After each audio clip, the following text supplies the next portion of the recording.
Bonjour, bienvenue à tout le monde, merci d'être là. C'est aujourd'hui la deuxième conférence d'un petit cycle qu'on a organisé avec le collectif anticapitaliste de Fribourg sur le capitalisme suisse. Donc la dernière fois, on a parlé plutôt un peu des fondements du capitalisme suisse avec un regard un peu vers l'intérieur, notamment aussi les personnes qui tirent les ficelles de l'économie du pays.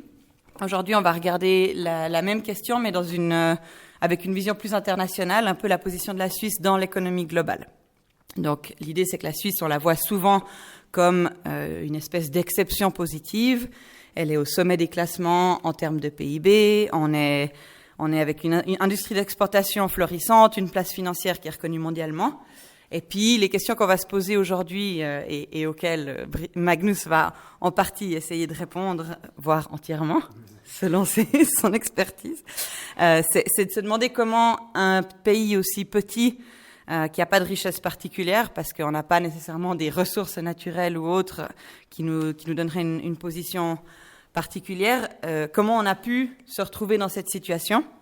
On n'est pas dans l'OTAN, on n'est pas dans l'UE, mais en fait on est au cœur de l'impérialisme occidental. Et donc c'est un peu ça qu'on va regarder aujourd'hui. Avant qu'on commence, j'ai quelques petites considérations pratiques. Donc ça coûte toujours un petit quelque chose d'organiser une conférence, notamment la réservation de la salle. Donc si vous avez la possibilité de nous soutenir financièrement, c'est volontiers. Il y a un chapeau qui est là, qui sera à la sortie. Donc ça, c'est une option, mais c'est sans obligation, bien sûr. Pour les photos, on vous a déjà dit qu'on va les poster sur les réseaux sociaux et que vous signalez à la photographe si vous préférez pas y être. Comme vous voyez, je tiens un micro et Magnus l'aura aussi, c'est parce qu'on enregistre la conférence. On les met en ligne sur Spotify et sauf erreur aussi sur SoundCloud bientôt. Et du coup, vous pouvez écouter la première si vous l'avez manqué la dernière fois. Elle se retrouve en ligne, vous les trouvez via nos réseaux sociaux. Merci déjà à Magnus d'être là. Et puis, petit rappel avant qu'on commence, qu'il y a des événements de mobilisation sociale importants qui vont venir. Demain, le 1er mai, la Journée internationale des travailleuses et travailleurs. Et le 14 juin, la prochaine mobilisation organisée par la grève féministe. Donc, si ce n'était pas déjà dans vos agendas, faites-le. Et maintenant, avant de passer la parole à Magnus, je vous le présente quand même pour les personnes qui n'étaient pas là la dernière fois. Donc, Magnus, c'est un militant de gauche radicale qui est chercheur économiste chez UNIA, chargé de cours aussi à l'Université de Genève dans le département d'Histoire, Économie et Société. C'est pas sa première formation ou conférence sur le capitalisme suisse, il est bien rodé. Et notamment, en termes d'études, il a fait un doctorat sur les relations tenues par la Suisse avec Israël, l'Égypte et la Syrie lors des conflits arabo-israéliens de 67 à 83. Donc on a une personne qui est très pleine de facettes et d'intérêts. Je m'arrête ici et je te passe la parole, Magnus. Merci d'avance, on se réjouit. Ouais, bonsoir tout le monde, plaisir d'être de retour.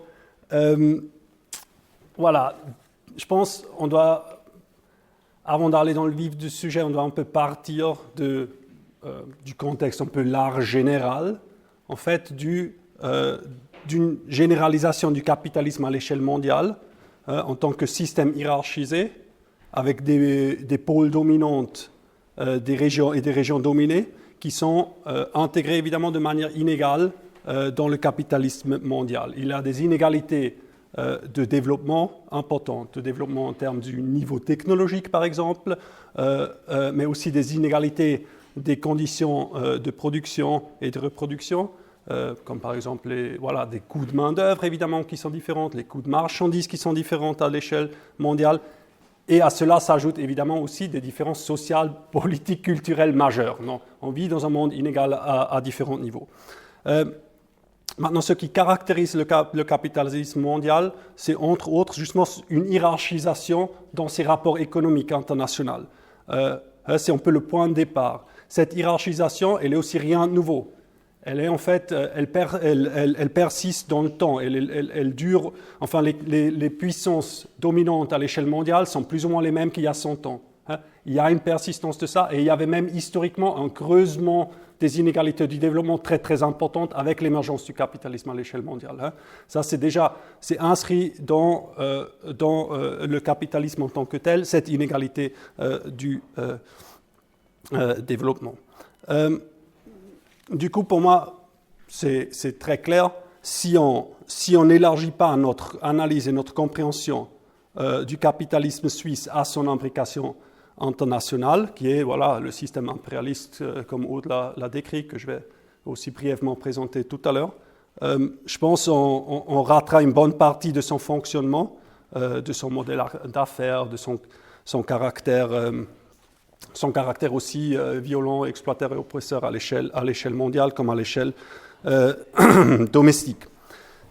Maintenant, l'économie suisse, elle est souvent présentée comme une petite économie ouverte. C'est un peu la manière dont beaucoup de chercheurs ils regardent la Suisse, avec ces caractérisations. Après, cette notion d'une petite économie ouverte, alors aussi dépendante des marchés extérieurs, tend à dissimuler un peu sa puissance relative qui est quand même conséquente, et aussi qu'elle n'est pas nécessairement, disons, juste dépendante de l'extérieur. Elle structure de manière consciente ses relations avec le monde externe. Et on va voir en fait que le grand capital suisse est vraiment un acteur de taille et qui domine des vastes nombres de travailleurs, pas juste en Suisse mais aussi à l'étranger. À côté de cette caractérisation de la Suisse comme petite économie ouverte, il y a aussi, surtout parmi des historiens, des débats sur est-ce que la Suisse est un pays impérialiste, oui ou non. C'est une question qui se pose, c'est un débat qui est mené. Souvent, à mon avis, c'est une question, c'est un peu un faux débat, parce qu'il y a des définitions.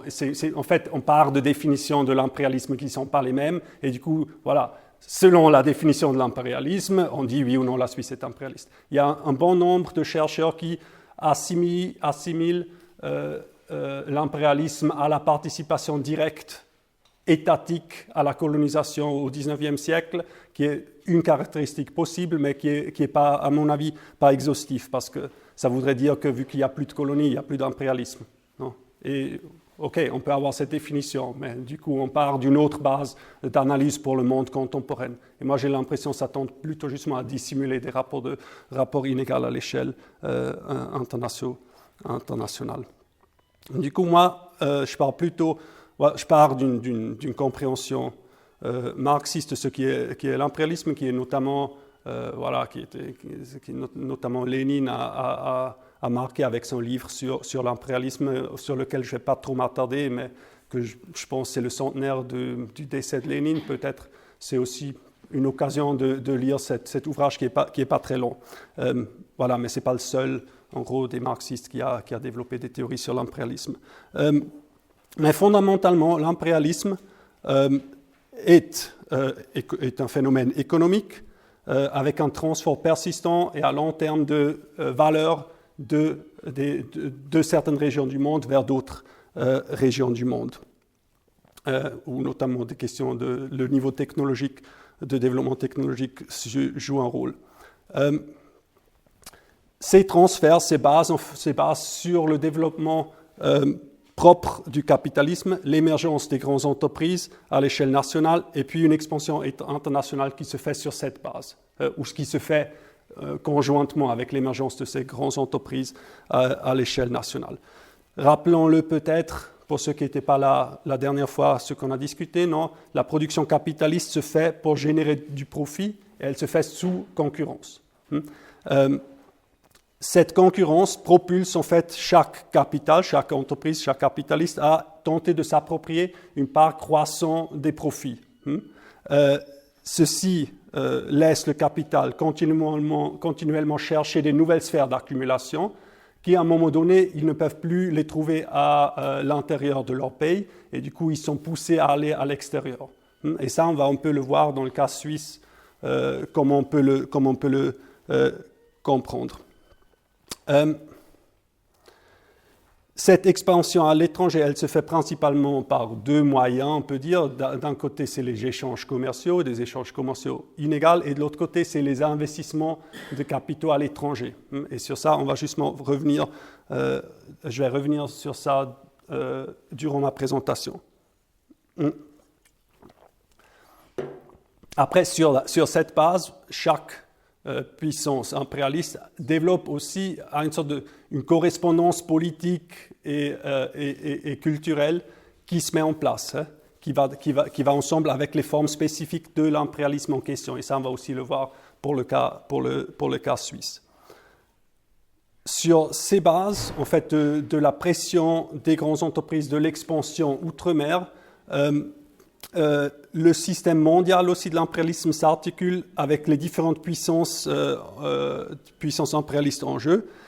Et cette expansion a priori infinie se heurte justement à des limites, à des moments de confrontation entre ces différentes puissances. Et c'est un des moments dans lesquels on se trouve actuellement. Et je vais aussi encore y revenir. Du coup, voilà, pour comprendre le rôle économique de la Suisse au niveau mondial, je vais commencer un peu avec une nouvelle présentation de sa structuration interne, du poids en fait des grandes entreprises dans l'économie suisse.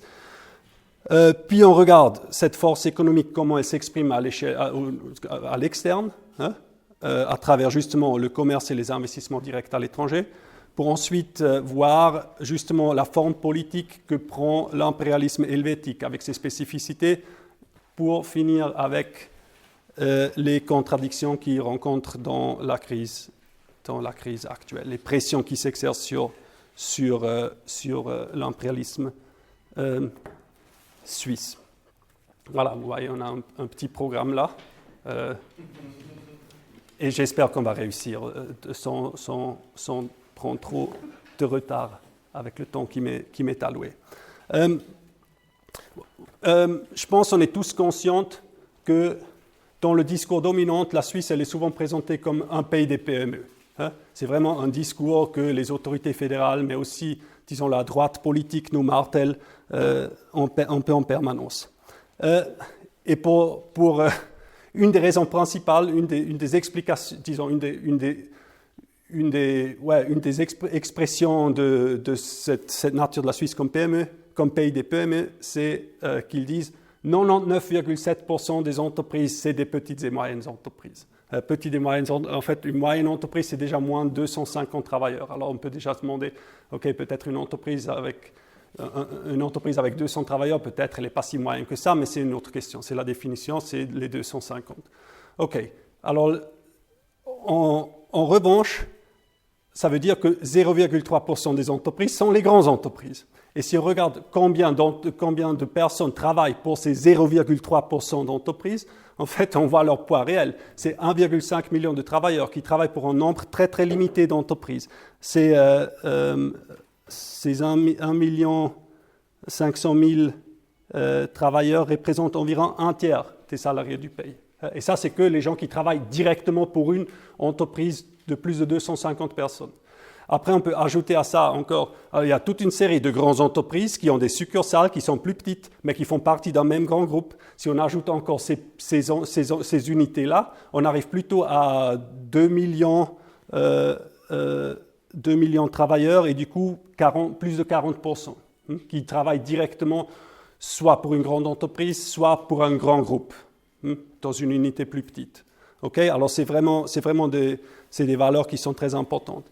Après, en plus, les PME qui sont peut-être indépendantes et qui sont qui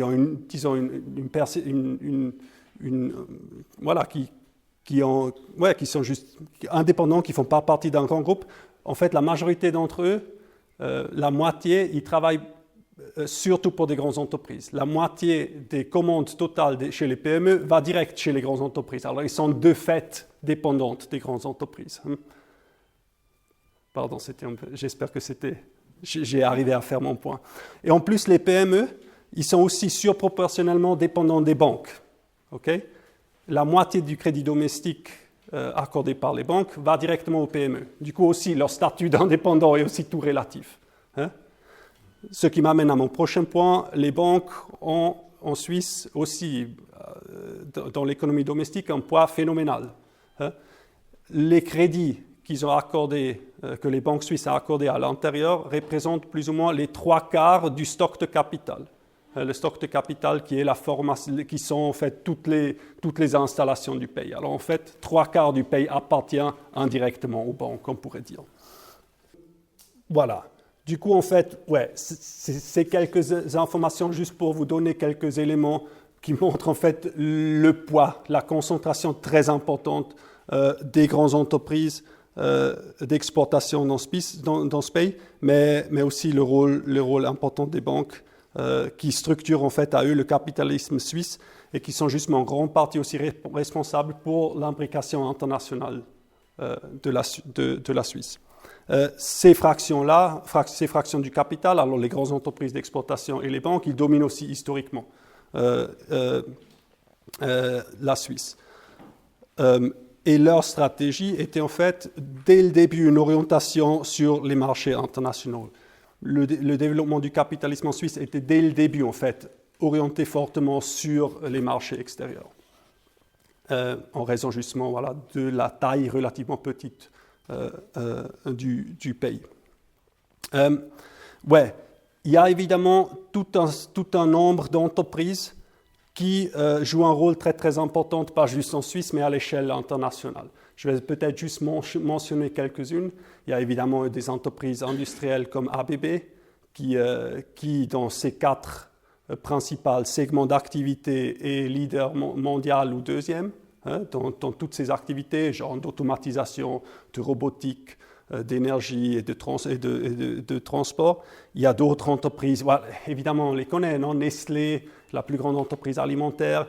Il y a Schindler qui vend 15% des ascenseurs mondiaux. C'est des entreprises qui ont un poids très très important aussi à l'international. Holcim, évidemment l'industrie pharmaceutique qui est très importante aussi dans les arômes, Firmenich et Givaudan qui ensemble ont presque la moitié du marché mondial dans ce domaine. Alors il y a un certain nombre d'entreprises voilà, de toute première importance internationale. Et du coup, c'est ces entreprises qui sont les acteurs principaux aussi de la place que l'économie suisse se forge dans le système mondial. Maintenant, justement, une des stratégies de développement du capitalisme suisse était l'orientation sur les marchés extérieurs, le commerce extérieur, les exportations, les ventes de marchandises au-delà des frontières. Et aussi, aujourd'hui encore, et ça c'est aussi bien connu, une partie importante de la richesse du pays provient directement des exportations. En gros, on dit souvent la moitié du PIB suisse est due aux exportations. Ça tient plus ou moins. Si on ajoute encore les exportations de services, on arrive à des valeurs encore plus importantes. Ces exportations, ils sont aussi fortement concentrés à la fois dans des branches spécifiques et aussi dans les entreprises. Au niveau des entreprises, il y a aussi une forte concentration. 85% des exportations sont dues à seulement 3 secteurs. Presque la moitié des exportations, c'est la pharma et la chimie.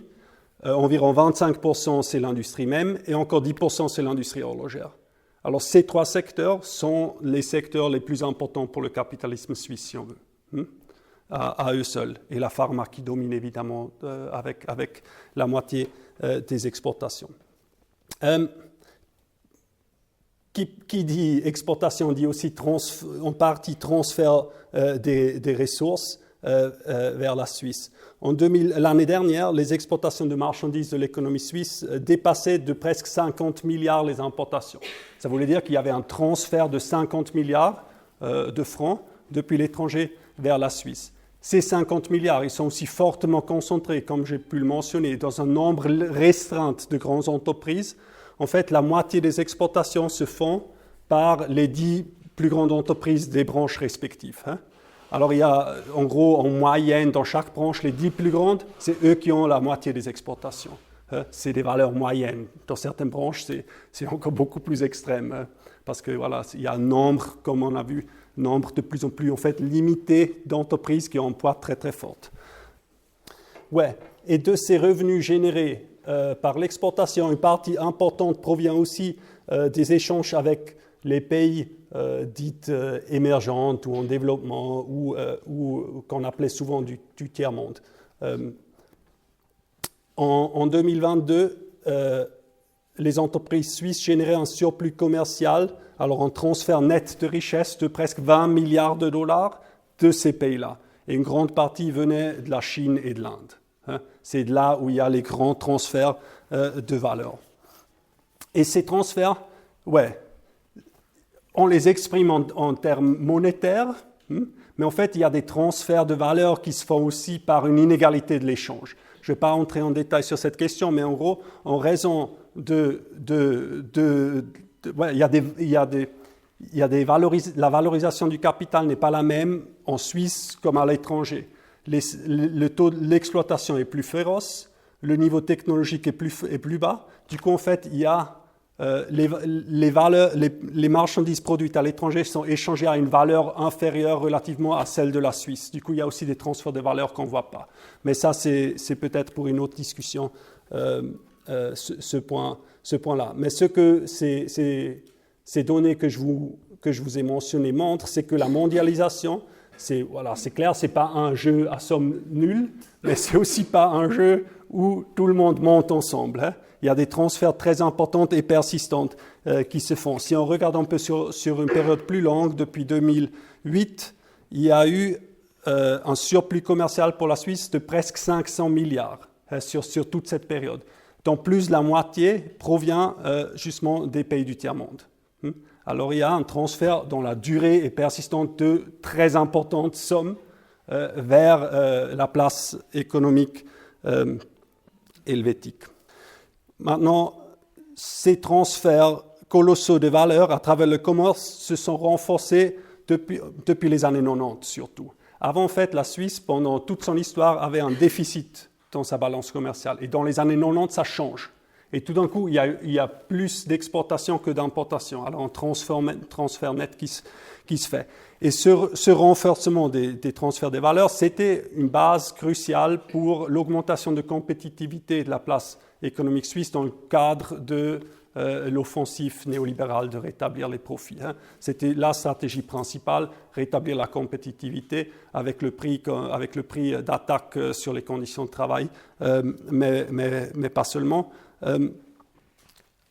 Cette phase, j'ai pu le mentionner, je pense, lors de notre dernière séance, ça coïncide aussi avec une période de baisse relative de l'investissement en Suisse. Ça veut dire que la part des richesses produites, la part des richesses produites qui est investie dans le processus de production baisse de manière relative, de plus de 4% depuis 2008 aussi. Voilà, ça montre un peu que les investissements domestiques sont moroses. Mais la baisse des investissements domestiques est compensée en partie par une augmentation très importante des investissements directs à l'étranger. Les investissements directs à l'étranger qui sont justement une des caractéristiques très très importantes de l'impérialisme à l'échelle mondiale. Les investissements directs à l'étranger, en gros, c'est quand une entreprise suisse prend une participation déterminante dans des entreprises à l'étranger. Ça peut soit être qu'il rachète des entreprises à l'étranger, ça peut aussi être qu'il construit des usines dans d'autres pays.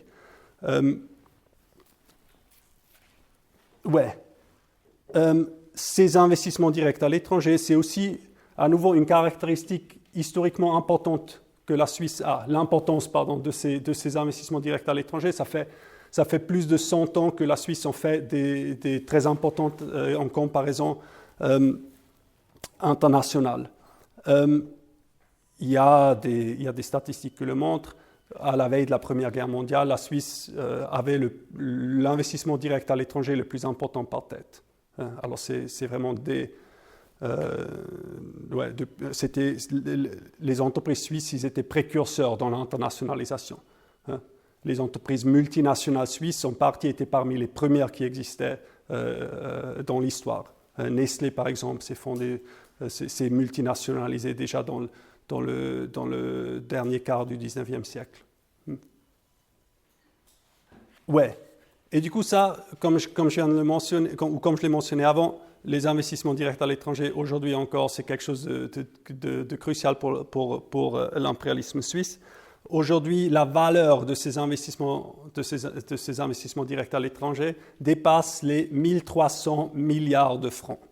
Okay? C'est une augmentation de plus de 5 depuis les années 90. Juste pour vous montrer à quel point c'est un phénomène qui s'est accéléré dans cette période. Elles sont toujours significatives en comparaison internationale. Non? La Suisse se place dans les 10 premiers en termes absolus d'investissement direct à l'étranger, pas relatif, absolu. Et en termes relatifs, si on le ramène à la taille de l'économie, c'est dans le top 4. C'est la 4e plus importante. Ou d'ailleurs, les autres sont aussi des petits pays européens. La Belgique, je crois, est 5e, l'Irlande, le Luxembourg et les Pays-Bas. Alors c'est aussi voilà, on voit un schéma. Maintenant, qu'est-ce que ces 1320 milliards d'investissements directs à l'étranger, qu'est-ce que ça veut dire, non? C'est toujours la même chose, ça nous dépasse totalement ces valeurs, non? Moi inclus. Peut-être une manière de le comparer, c'est toujours très difficile à le cerner, mais c'est de le comparer à nouveau avec la valeur du stock de capital en Suisse, qui sont les installations productives dans ce pays. Toutes les usines, tous les bureaux, toute la software, mais toutes les installations tangibles physiques. Dans les années 90, le stock de capital en Suisse dépassait encore par le facteur 5 les investissements directs à l'étranger. Aujourd'hui, ça ne dépasse que par 50%.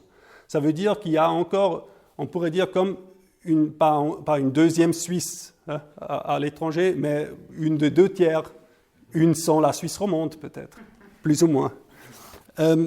Juste pour avoir une idée d'ordre de grandeur, parce que voilà, 1300 milliards. On sait c'est beaucoup, mais oui, ce que cette comparaison, non, avec le stock de capital en Suisse montre aussi, non, il y a dans les années 90 5 fois plus des installations qui valaient 5 fois plus qu'à l'étranger, et aujourd'hui des installations qui valent que 50% plus. Ça montre justement aussi qu'ils n'investissent pas ici, ils investissent ailleurs. Les grandes entreprises suisses. Et ça, je ne vous le dis pas après par souci nationaliste que « oh non, ils n'investissent pas là, oh c'est dommage ». Non, c'est pas ça le point. C'est plutôt, en fait, il faut comprendre que les investissements directs faits à l'étranger se font en grande partie aussi sur la base des bénéfices qui étaient générés par les investissements à l'étranger qui existaient déjà. Ce n'est pas des nouveaux apports d'investissement d'entreprises suisses à l'étranger. Une grande partie, plus de la moitié, sont les bénéfices faits avec ces entreprises qui possèdent à l'étranger. Du coup, ce n'est pas un apport de capitaux nouveaux. C'est pas souvent, au moins historiquement, les investissements directs à l'étranger étaient présentés par l'État suisse et par les grandes entreprises comme une sorte de politique d'aide au développement. C'est une absurdité totale. Parce qu'en gros, ces investissements, ils sont payés par les bénéfices générés et du coup par l'exploitation des travailleurs à l'étranger. Du coup, c'est vraiment pas tenable. Et les bénéfices qui sont générés par ces investissements, les bénéfices qui reviennent aux entreprises multinationales suisses, qu'ils tirent de leurs succursales à l'étranger, ont plus que quadruplé depuis les années 90 pour atteindre en 2022 110 milliards. Et là, à nouveau, 110 milliards, 110 milliards pourraient... en gros, non, je l'explique différemment. Le World Food Programme, le programme alimentaire mondial de l'ONU, dit qu'avec 40 milliards par année, on pourrait, en gros, résoudre la faim, le problème de la faim dans le monde. On pourrait nourrir tous les gens qui ont faim et on pourrait, en gros, terminer avec les famines. Il y a plus de 800 millions de personnes qui ont faim à l'échelle mondiale. Du coup, les bénéfices faits par les entreprises multinationales suisses pourraient largement couvrir ces 40 milliards. Pour rappel, 110 milliards de bénéfices faits l'année dernière.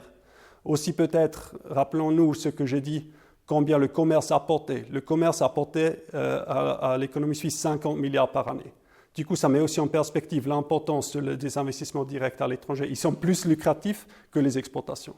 Où en fin de compte, il y a un transfert plus important à travers les investissements directs à l'étranger. Et aussi, ces 110 milliards que j'ai mentionnés, ils sous-estiment en fait les transferts de capitaux pour différentes raisons, entre autres. Ces chiffres se basent sur un sondage de la BNS qui couvre 1200 entreprises multinationales. En total, il y a en Suisse 37 000 entreprises multinationales. Okay? Alors, certes, ces 1200, c'est les entreprises clés, c'est les grandes entreprises, mais au final, il y a encore beaucoup plus de transferts, plutôt autour de 200 milliards probablement par année. Mais pas juste des investissements directs, aussi d'autres types d'investissements. Mais un transfert net de 200 milliards année après année vers la Suisse. Ouais, peut-être encore comme dernier élément sur ces bénéfices, comme j'ai déjà pu le mentionner, évidemment, ils ne sortent pas de nulle part. Hein. Ces bénéfices, ils sortent de l'exploitation du travail à l'étranger. Et là, on voit, il y a aussi les données très intéressantes d'une augmentation énorme du nombre de travailleurs qui travaillent pour les entreprises suisses à l'étranger. En 2022, des entreprises multinationales employaient 2,3 millions de personnes à l'étranger, hein, ce qui était une augmentation d'1 million comparé à la fin des années 90. Et de ces 2,3 millions, 1,4 million sont des travailleurs industriels. Et ça se compare à environ 600 000 travailleurs industriels encore en Suisse. Du coup, on voit qu'il y a plus de travailleurs industriels à l'étranger qu'en Suisse. Et ça relativise aussi d'une certaine manière la tertiarisation de l'économie suisse. Non? Ça montre, il y a peut-être moins de travailleurs industriels ici, mais beaucoup plus à l'étranger, hein, et un nombre croissant. Ces transferts nets de revenus provenant de l'exploitation internationale sont cruciaux pour le capitalisme suisse. En fait, ces transferts dépassent la croissance du produit intérieur brut. Du coup, en fait, pour la survie du capitalisme suisse, ils sont absolument cruciaux, ces transferts. Je crois que ça, c'est quelque chose de très important pour comprendre. Sans ces transferts, il y aurait une baisse de croissance de l'économie suisse. Les apports principaux de croissance venaient de cette exploitation à l'étranger. Maintenant, malgré ce que j'ai pu dire maintenant, où j'ai présenté l'économie suisse comme une sorte de puissance impérialiste importante, elle l'est, mais elle est aussi toute relative. Okay? Il ne faut pas non plus exagérer sa position mondiale, parce qu'il y a évidemment elle a un poids surproportionnel, mais en fin de compte, les tailles absolues comptent aussi, d'une certaine manière. Et c'est clair qu'avec 0,11% de la population, être une grande puissance impérialiste ne peut pas être vraiment l'ambition de l'impérialisme suisse. Et ces restrictions, en fait, peuvent aussi s'exprimer, disons, d'un point de vue militaire. Si on compare un peu les dépenses pour le budget militaire, c'est clair, la Suisse, elle est pas du tout... Elle est dans les top 40, mais elle n'est pas... Et les dépenses militaires en Suisse, pour la Suisse, sont certes importantes, non? Et dans le Parlement, on voit actuellement comme ils sont en train de jouer les dépenses militaires comme des dépenses socialement plus utiles, non? C'est évidemment une question importante d'un point de vue de notre politique intérieure. Comment est-ce qu'on se positionne face à ces dépenses et face à l'armée de manière générale. Mais voilà, les dépenses militaires suisses ne représentent pas plus que 0,3% des dépenses militaires mondiales. Parmi les 40 les 40 pays avec les budgets militaires les plus importants, la Suisse est celui qui dépense largement le moins en termes de comparé à son pays, à son produit intérieur brut. Du coup, voilà, il y a des limites aussi à la puissance de cet impérialisme suisse. Comme je l'ai mentionné brièvement dans l'introduction, l'impérialisme n'est pas juste un rapport économique, il est aussi assorti de facteurs politiques.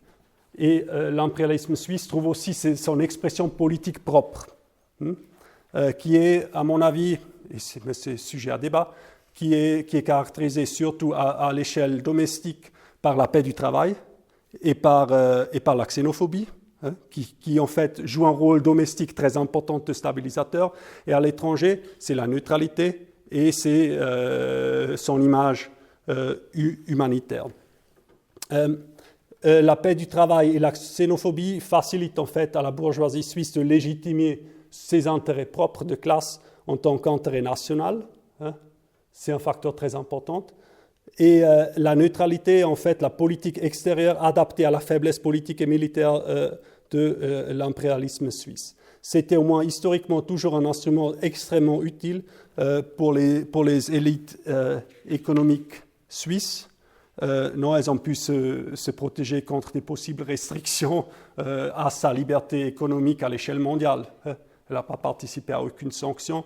Elle a pu jouer le rôle de plaque tournante dans différents moments de crise politique. Et son image humanitaire servait en quelque sorte à compenser pour cette neutralité qui était quand même aussi à différents moments perçue aussi par d'autres pays comme un opportunisme. Du coup, souvent, il y avait comme l'arme humanitaire qui servait un peu à calmer le jeu. Et justement, à d'autres périodes historiques de montée des tensions internationaux, cette neutralité a pu, en fait, la neutralité de la Suisse a pu lui servir. En fait, les principaux puissances impérialistes avaient un intérêt à maintenir la Suisse comme plaque tournante financière et commerciale, notamment autour des 2 guerres mondiales. Du coup, là, effectivement, cette neutralité était très utile pour les banques suisses et pour les grandes entreprises commerciales de se développer. Mais dans la période actuelle, les marges pour cette politique, pour la neutralité de déployer ses vertus, se rétrécissent. Non? Sur la base de la crise actuelle, des montées de la compétition, du capitalisme à l'échelle mondiale et de la conflictualité entre les grandes puissances qui montent en flèche et les blocs géoéconomiques et politiques qui sont en train de se former et de se consolider. Ça pose en fait des problèmes assez sérieux à l'impérialisme suisse en ce moment.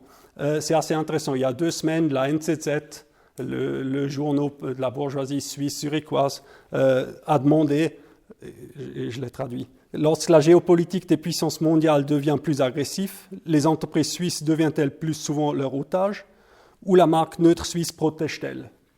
C'est exactement un peu le cœur de la question qu'il pose là.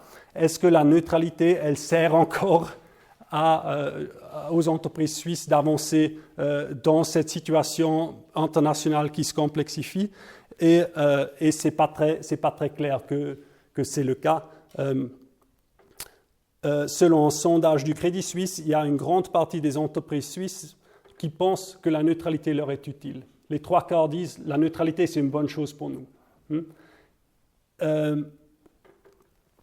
Mais après, ils sont dans une situation qui est quand même qui est compliquée parce qu'il y a une pression grandissante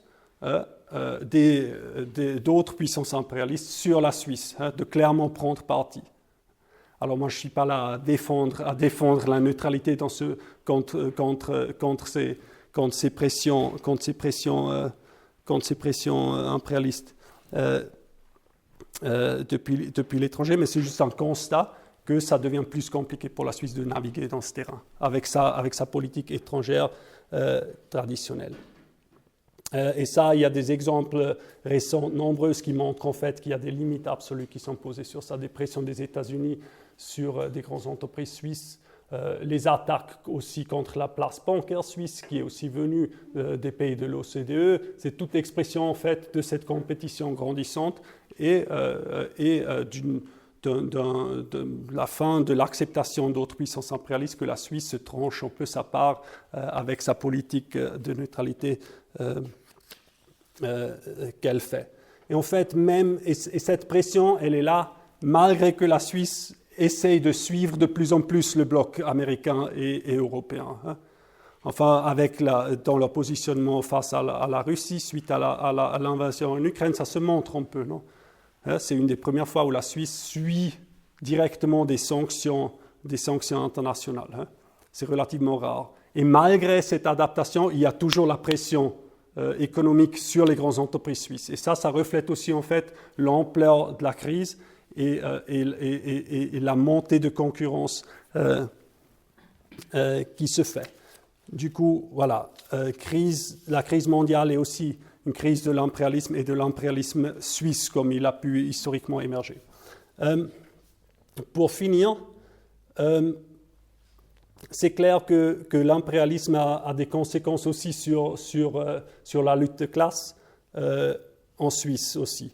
Et il y a des personnes qui considèrent que la classe ouvrière suisse entière serait comme des profiteurs de l'impérialisme, hein, qui auraient comme, grâce à cette exploitation d'outre-mer par les entreprises suisses, que cela expliquerait le niveau de vie supérieur ici, et ça ferait alors que, en quelque sorte, la population suisse, les travailleurs en Suisse, seraient comme une sorte d'aristocratie ouvrière généralisée.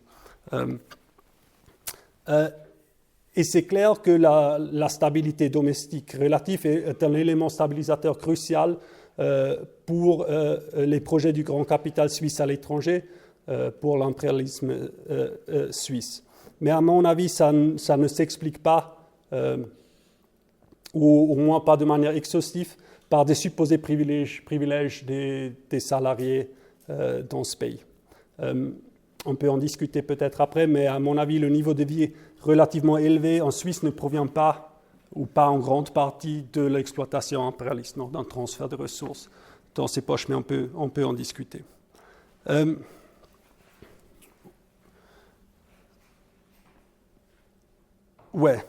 Du coup, je pense que c'est important de ne pas voir la stabilité domestique comme justement une conséquence de l'impérialisme, mais cette stabilité politique, elle est due à des facteurs politiques. Hein? C'est en fait l'intégration du mouvement ouvrier dans l'ordre dominant qui fait qu'il y a une stabilité, domestique. La méconnaissance de l'enchevêtrement de domination de classe en Suisse et de l'exploitation impérialiste extérieure solidifie la formation de bloc national et restreint le potentiel pour une politique de lutte indépendante des travailleurs. Et cette constellation-là, elle ne permet pas juste une stabilité domestique qui aide l'impérialisme suisse à l'étranger, mais ça permet aussi d'exploiter mieux les travailleurs ici.